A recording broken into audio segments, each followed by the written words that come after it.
Hello, I'm Eileen Higgins, the Executive Director of the Monmouth County Division of Workforce Development, and I welcome you to today's Career Connect.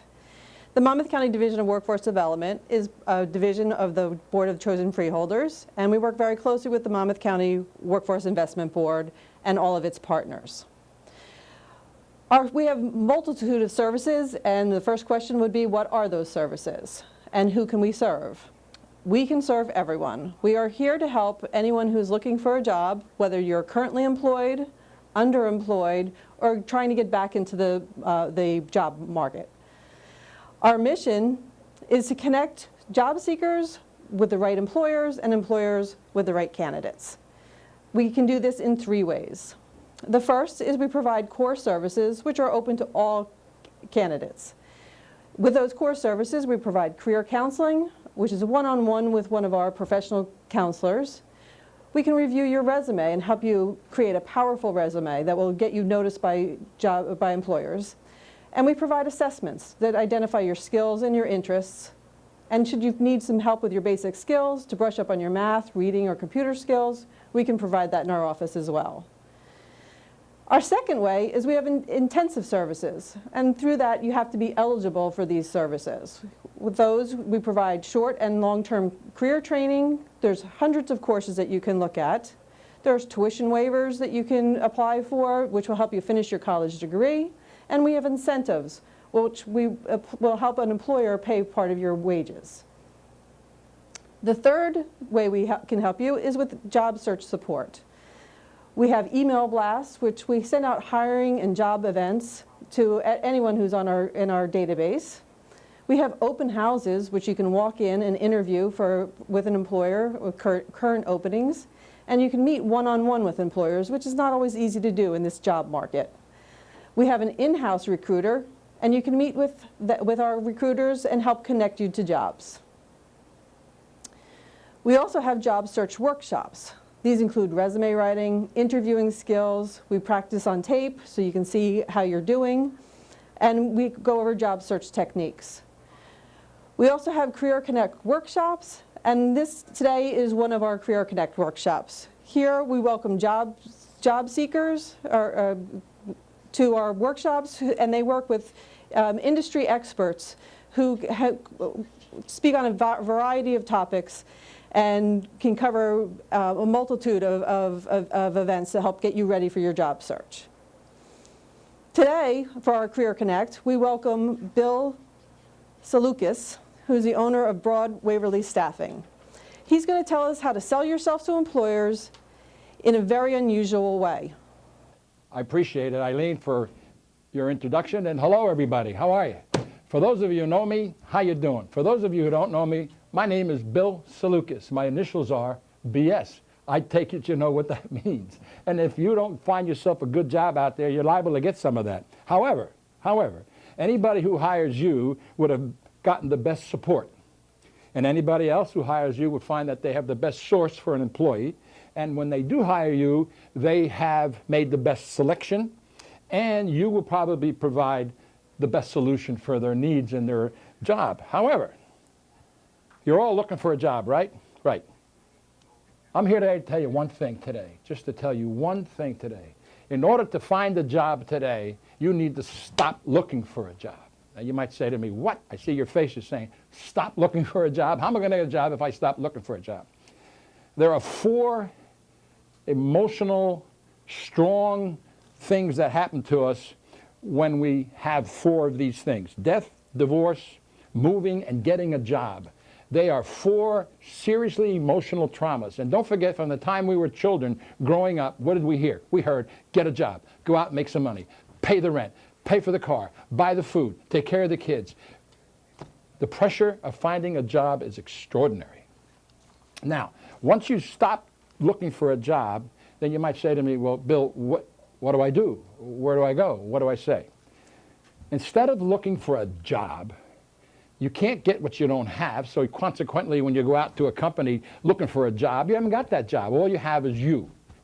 And you are a true good story. You have to know your story. If you don't know your story, consequently, you're not going to be able to talk to somebody on the job. Now, what do you do for that? The purpose of going to a company is not to get a job, it's to exchange information, to exchange information. The exchanging of information is done through the interview process. So once you have the interview process in front of you, you would need to have the ability to tell your story. Now, when you wake up before you go out looking for work, you have to think a couple of things. You're going to have to say to yourself, who do I persuade and convince today that I'm the proper candidate for the work that needs to be done? And then sometimes when you're down and out and you're feeling miserable, you think you're a victim. You're not a victim. This is the best time of your life looking for work. It gets you a chance to really take a good look at yourself to find out just what you can do, how you can do it, and where you can do it. Now, you're hired for 6 reasons. 6 reasons. The first reason is, can you do the job? Can you do the job? The second reason is, will you do the job?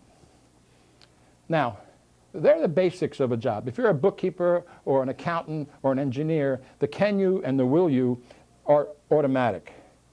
However, you're judged by 6 reasons, but the 3 solid ones are, can you accept responsibilities? Can you make decisions? And do you solve problems? You need to sit down before you go out and write your story. Your story is, these are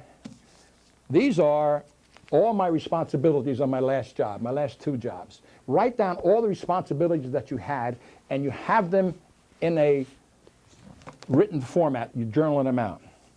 The second thing you do is you write down the same way all the decisions you've made. The decisions you've made are very serious for that previous 2 jobs or 1 job or several jobs. And then the other thing is, how many problems did you solve? And you write those down. So when you go out for the company and you want to exchange information, I remember I told you, stop looking for a job. You're out there to have an interview and exchange information. Consequently, if the information that you exchanged with this person is good for you, then you have a decision to make. You may not like this company. You may not like anything about this company. However, you now have information. So when you get that famous question from the interviewer, tell me about yourself. How many times have you heard that? There, yeah, you have. So, tell me about yourself. Don't you want to just reach over and go, what do you mean, tell me about yourself? What do you want to... So your answer to that is, after you've had your story done, and after you've written your story down, and after you have it already in front of you and in your head, you say to this person, you know, Larry, I am so glad you asked me that question. Boy, I'm ready to tell my story. My story is this. When I worked for XYZ company, my responsibilities were, guess what? You got them all written out. They're all ready for you. My responsibilities were, and you follow up with one. You say, the last responsibility I had was taking care of the finance department. Then you follow it up with the interview person and say, would I be doing that here? So now you're in a conversational mode with somebody, instead of going, duh, duh, and then you get the flabber face. It just doesn't come out. So you told them about your responsibilities. And quite frankly, as long as we're on my responsibilities, some of the decisions I had to make were, I had to decide which vendors we had to use and how much money we had to spend on those vendors. Is this something that I would get involved with here? Now, whether you've created a dialogue, you get them to talk back to you. So now these people have never heard this kind of stuff. They just haven't heard that. Then the other thing is, part of what I had to do with XYZ company is I had to solve problems. Now these problems that I solved were thus and thus, thus and thus, and thus and thus. Do these type of problems happen here, and would I be involved in assisting you with these problems? You're now putting yourself where? You're putting yourself right into that company's job. You're putting yourself right into that company, and you're dealing with somebody on their level rather than boom, boom, boom, boom. Answer, question, question, answer. And then you're sitting there like this. Got to get this job. Got to pay for the rent. I got to take care of the kids. I got to put the food on the table. That pressure, that extraordinary pressure. But now you're in a conversational mode, and you're talking to this person like 2 humans, and you've done something. What have you done? You have related to them that you're more than just a piece of paper, that you're more than just an applicant. You can become a candidate. Applicants are one thing. They're just a bunch of applicants. You get resumes come in, applicants come in, people walk through the door for these but you're a candidate. A candidate has skills and credentials that they may need to hire.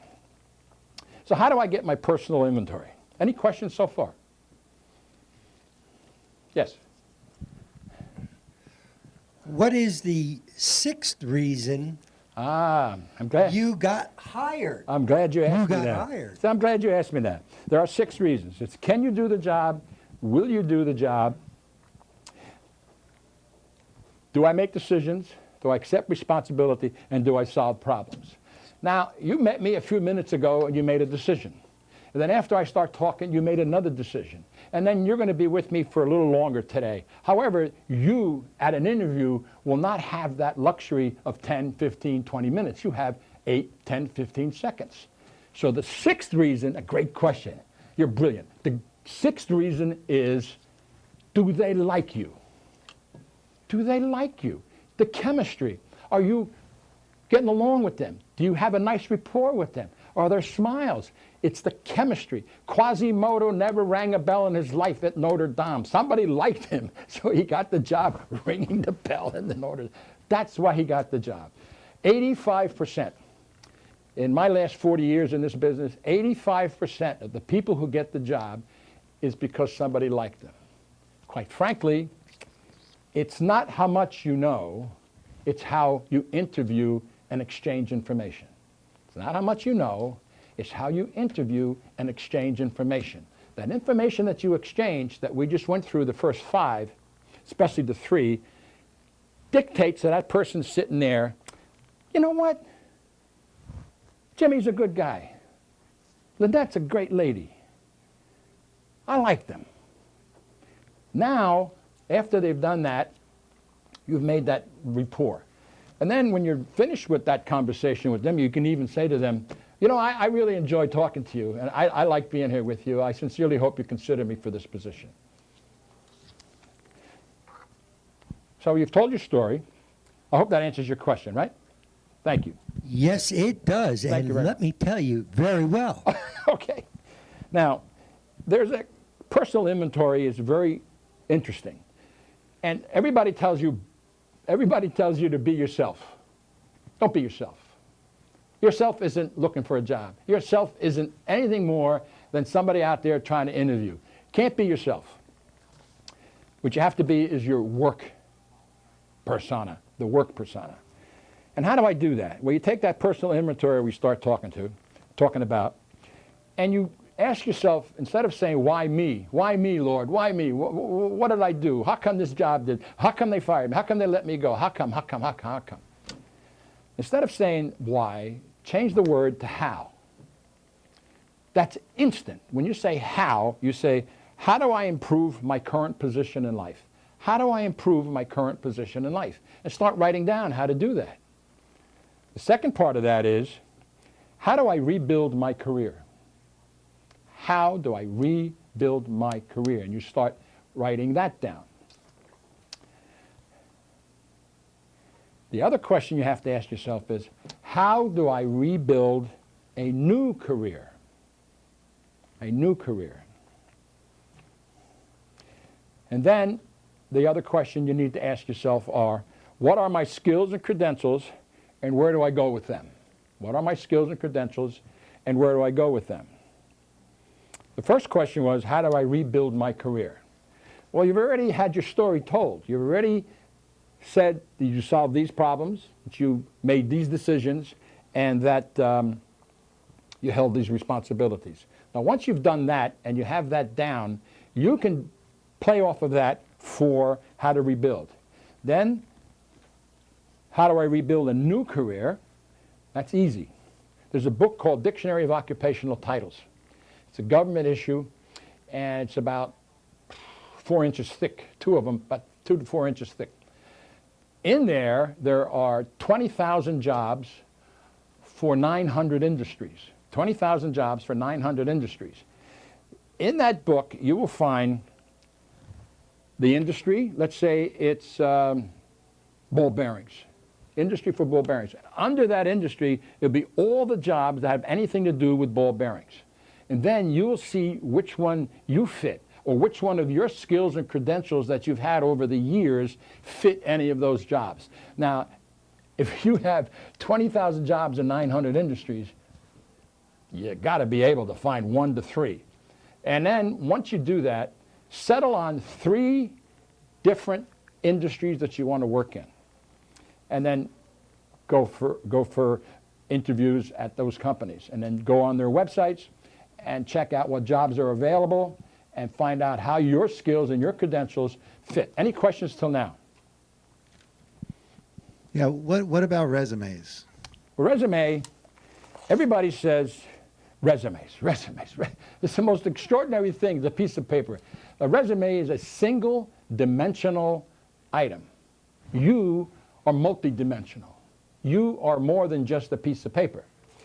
I got a letter 5,000 years ago from somebody looking for a job. I want to read it to you. It's like the most powerful letter. Dear Mr. Saloukis, while the enclosed resume is concise, a factual presentation of my education and employment history, it really is only words on paper. It cannot show you the way I think. It cannot show you my enthusiasm for management or my work. It cannot demonstrate my energy level or the way I motivate productivity for my coworkers or my loyalty. This is in the letter. I'll leave it with you today. When we meet, this is what this person says, when we meet, however, you can begin assessing my competence and character, and you will see exactly how my skills, education, and business experience relate to jobs both in and outside the construction industry. I was searching for a construction executive at the time. I will follow up with a telephone call. If you need to call me, call such and such. I look forward to our meeting. This is how you want to approach a potential employer. A resume is terrible. However, if you're smart, and I bet you are, if you're smart, you will go to the company you want to send. First of all, don't just send a resume out willy-nilly. Don't just go blanket, shotgun resume. Don't do that. That's crazy. And don't put an objective on top of it. My objective is to be, don't do that. It's boring, it's passé, it's over. Have a summary of your work and your workability. Have a summary of your work and workability, and a cover letter that relates to the job that's being advertised or posted on the website of the company or somewhere on the big boards or anywhere that you read that job. Now here's what happens to your resume. Your resume goes into a company, just goes in there. And there's about 77 gazillion resumes sitting in somebody's place. And somebody's got to go, how do I find out somebody, like, I need a good bookkeeper. How am I going to, I need an architect. Where the heck am I going to find this person? However, if you, in your resume, if you put down what this fella did in his letter to me, if you put down in that resume key things from your skills, credentials, responsibilities, the problems that you solve, and the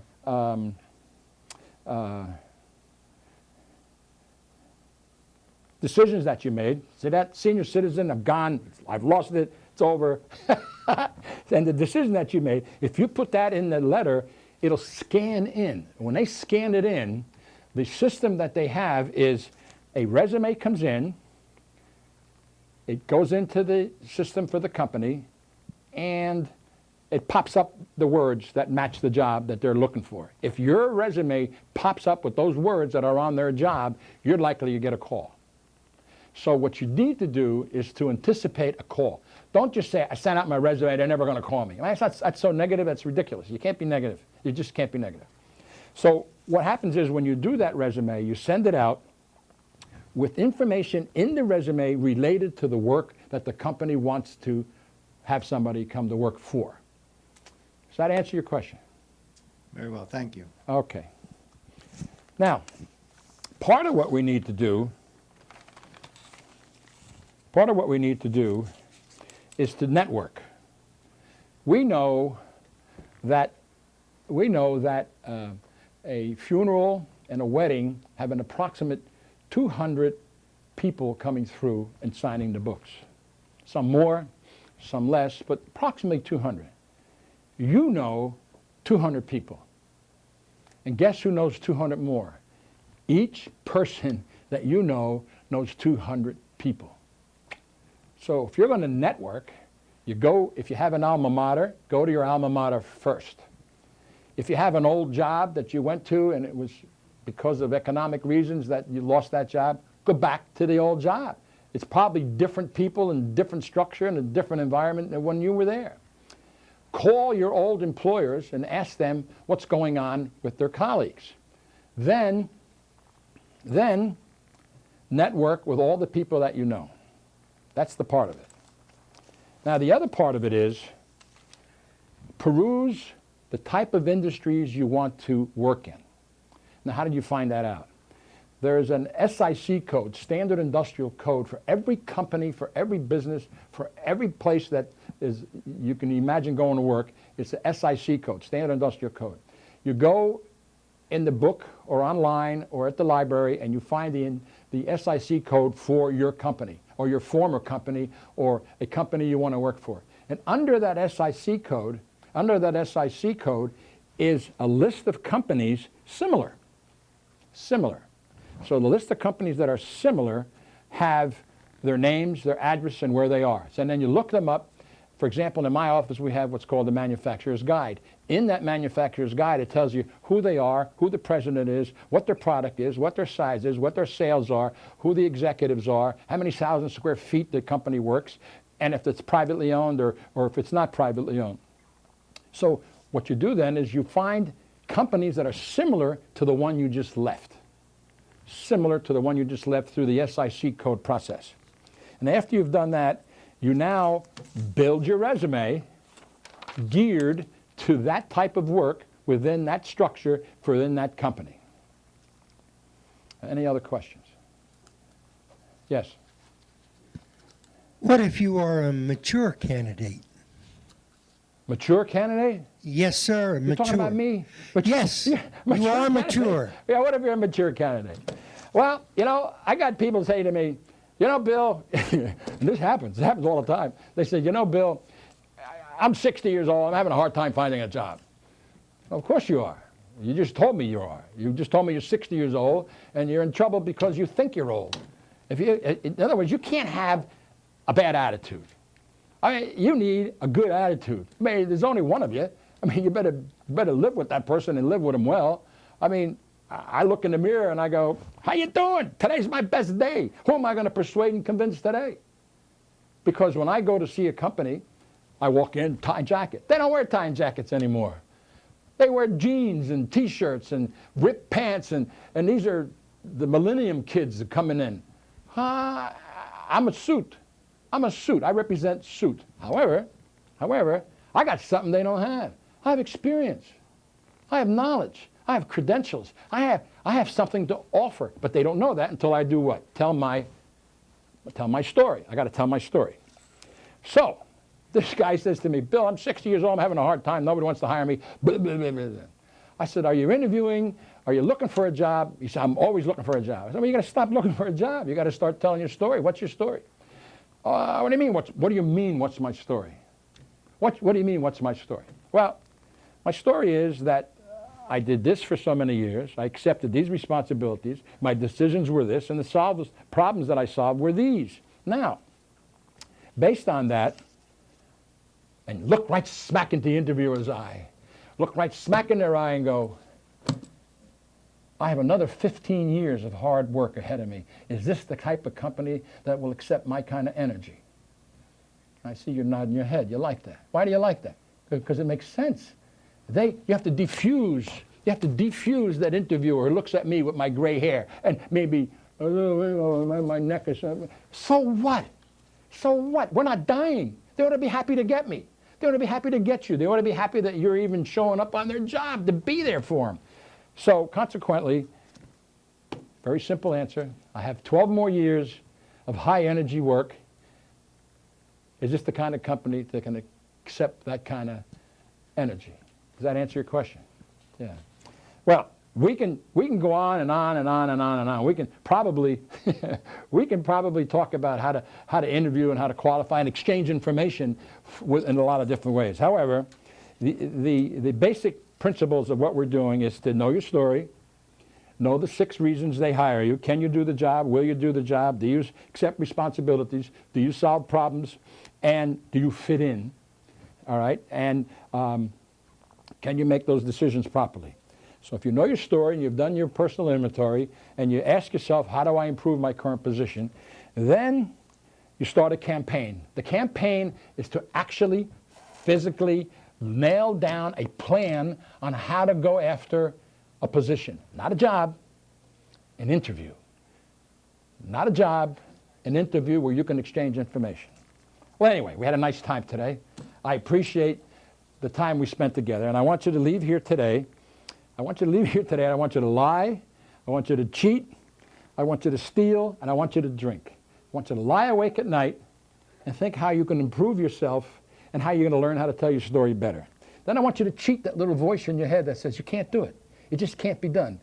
Cheat that little voice. Tell them it can be done. Show them it can be done. Tell your story. And then steal.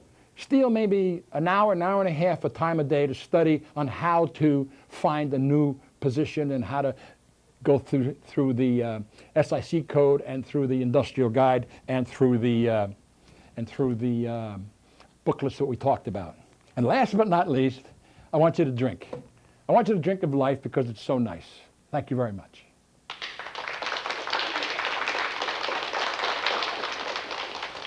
Bill, thank you for that excellent presentation on how to stop looking for a job and to start telling your story.